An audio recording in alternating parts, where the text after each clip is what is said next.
देश भर में लोकसभा चुनाव की वोटिंग समाप्त हो चुकी है और देश भर में अब एग्जिट पोल आ चुके हैं। एबीपी न्यूज़ का जो सी वोटर यानी एग्जिट पोल जो आया है, जिसमें मध्य प्रदेश में 26 से 28 सीट बीजेपी को मिल रही तो कांग्रेस को 1 से 3 सीट मिल रही है। हमारे साथ पूर्व मुख्यमंत्री शिवराज सिंह चौहान हैं जो लगातार कैंपेन कर रहे थे और प्रचार भी किया। सर, मध्य प्रदेश में 26 से 28 सीट बीजेपी को मिल रही, 1 से 3 कांग्रेस को मिल रही, क्या लग रहा है सर? थोड़ा सुधार कर लीजिए। 29 में से हम 29 जीत रहे हैं और भारी अंतर से जीत रहे हैं। सभी 29 सीट मध्य प्रदेश की भारतीय जनता पार्टी जीत रही है।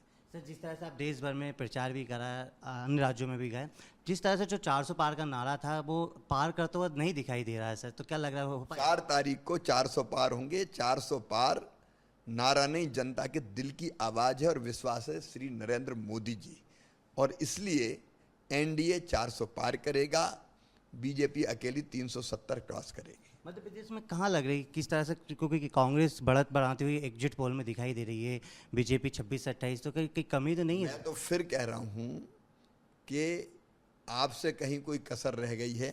हम 29 की 29 सीटें जीत रहे हैं भारी अंतर से। और जो कांग्रेस के राष्ट्रीय अध्यक्ष हैं वो मल्लिकार्जुन खड़गे कह रहे हैं 295 सीटें पूरे देश भर में आएगी। उनको भी पता है कि दावे खोखले हैं, लेकिन बोलना पड़ता है, तभी तो कार्यकर्ता काउंटिंग में जाएंगे, नहीं तो अंदर हाल में नहीं घुसेंगे। वो जानते हैं कि ये सपने मुंगेरी लाल के सपने हैं, दिल को बहलाने के लिए वो कर रहे हैं, लेकिन उनको पता है कि 4 तारीख को उनका सूपड़ा साफ हो रहा है। सर, आपकी भूमिका मध्य प्रदेश में मुख्यमंत्री के रूप में भी रही और अब जिस तरह से विदिशा से लोकसभा चुनाव लड़ रहे हैं, लेकिन अब क्या लगा, मोदी जी ने तो मंच से बोल दिया था कि शिवराज सिंह चौहान को मैं साथ लेके जाऊंगा, मगर मध्य प्रदेश की जनता तो एक तरह से मामा के रूप में आपको प्यार करती है। देखिए, हम सारी सीटें जीत रहे हैं, मैं पक्का सांसद बन रहा हूँ।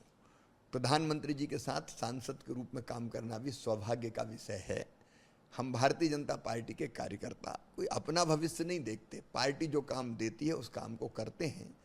तो अब सांसद का काम तो पक्का ही है, उस काम को करना ही है। पार्टी जो काम देगी उसको करेंगे। हम नई भूमिका में देंगे शिवराज सिंह चौहान को दिल्ली में सर? मैंने कहा सांसद की भूमिका पक्की है। अच्छा सर। बाकी पार्टी जो काम सौंपती है पूरी प्रामाणिकता के साथ करते थे, करते हैं, करते रहेंगे। तो बीजेपी आपको लगा है 400 पार का नारा पार कर पाएगी? निश्चित तौर पर हम 400 पार करेंगे, एनडीए 400 पार करेगा, बीजेपी 370 के पार जाएगी। तो ये थे हमारे साथ शिवराज सिंह चौहान, जिन्होंने एबीपी न्यूज़ से बातचीत की और उनका कहना है कि मध्य प्रदेश में 29 में से 29 सीट बीजेपी जीतेगी। भले ही जो एबीपी न्यूज़ का एग्जिट पोल आ रहा है वो आपके हिसाब से, मगर बीजेपी मध्य प्रदेश में 29 सीट जीतने का दावा कर रहे हैं शिवराज सिंह चौहान। कैमरामैन हुमैन देशमुख के साथ एबीपी न्यूज़ के लिए भोपाल से नितिन ठाकुर।